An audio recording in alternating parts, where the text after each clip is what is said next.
Hi friends, இன்னைக்கு kids lunch பாக்ஸ்க்கு என்ன back பண்ணிருக்கேன்னு சொல்லி பார்க்கலாமா? ஃபர்ஸ்ட் மெனு என்னன்னு பார்த்துடலாம். 10 மணி ஸ்நாக்ஸுக்கு கார்ன்ஃபிளக்ஸும் பாலுமா பேக் பண்ணியிருக்கேன். லஞ்ச்க்கு நல்ல கிரீமியான தயிர் சாதமும் அது கூட தொட்டுக்கிட்டதுக்கு பன்னீரை 65 பொரிச்சு காளான வெங்காயம் போட்டு நல்லா வதக்கியிருக்கேன். ஒரு பீஸ் ஊறுகாவோட கூட்டையும் பேக் பண்ணிட்டேன். பிரேக்ஃபாஸ்ட்டுக்கு நாட்டுக்கோழி முட்டையில நல்ல சின்ன வெங்காயம் பொடிசா வெட்டி போட்டு ஆம்லேட்டும் ரெடி பண்ணிட்டேன். லஞ்ச் ஸ்நாக்ஸ் பிரேக்ஃபாஸ்ட்னு எல்லாமே ரெடி. பாக்ஸ்லயும் பேக் பண்ணியாச்சு.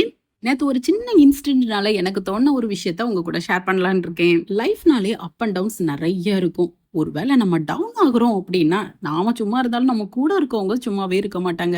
இந்த செய்வின செயப்பாட்டு வினன்னு சொல்லி நம்மள இன்னும் கொஞ்சம் கன்ஃபியூஸ் ஆக்கி விட்டுருவாங்க. ஒருவேளை அது உண்மையாவே இருந்தாலும் ஒருத்தங்க நல்லா இருக்கட்டும்னு அதே மாதிரி செய்யலாமே. இதை மத்தவங்களுக்காக பண்ண வேண்டாம். ஒருவேளை வைக்கிறவங்க நம்ம நல்லா இருக்கட்டும்னு சொல்லி அவங்களுக்கு அவங்களே வச்சிருந்து அவங்க கொஞ்சம் ஓஹோன்னு வந்துட்டாங்க அப்படின்னா பூவோட சேர்த்து நாரும் மனத்த மாதிரி நம்மளும் கொஞ்சம் ஷைன் பண்ணிக்கலாமே.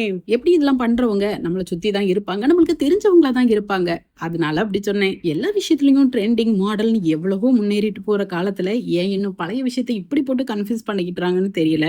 என்ன பொறுத்த மட்டும் இதெல்லாம் ஒண்ணுமே கிடையாது. நம்ம என்ன நினைக்கிறோமோ அதுதான் நம்ம வாழ்க்கையில நடக்கும். அதுவும் முக்கியமா நம்ம பக்கத்துல இருக்கிறவங்களுக்கு, நம்மளை சுத்தி இருக்கிறவங்களுக்கு நம்ம நல்லதுதான் செய்யணும் அப்படின்னு நினைச்சோம்னா நமக்கு அது நல்லதாவே முடியும். அதே மாதிரி எல்லாருக்கும் நல்லதாவே நினைக்கவும் நல்லதாவே செய்யறோம் அப்படிங்கிறதுக்காக நமக்கும் எல்லாரும் நல்லதாவே செய்யணும்னு சொல்லி நினைக்க கூடாது. அதே மாதிரி நம்ம பக்கத்துல இருந்து இப்படி ஒண்ணுன்னா சொல்லி ஸ்க்ரூ ஏத்துற ஆட்கள் தான் ஒருவேளை நம்ம வாழ்க்கையில ஓகோன்னு வந்துட்டோம்னா அவங்களுக்கு என்னப்பா அப்படின்னு சொல்லி உச்சி கொட்டுற ஆட்களா இருப்பாங்க. ஆக மொத்தத்துல என்ன சொல்ல வரேன்னா, அந்த குதிரைக்கு கடிவாளம் கட்டின மாதிரி எல்லாமே நம்மளை சுத்தி நல்லா தான் இருக்குன்னு சொல்லி ஒரு பாசிட்டிவ் திங்கிங்கோட நேர பார்த்து நம்ம பயணத்தை தொடங்கணும்னா நம்ம அச்சீவ் பண்ணணும்னு நினைக்கிறது ரொம்ப தூரத்துல இல்லாம பக்கத்துலயா தெரியும். நான் சொல்றது கரெக்ட் தானே?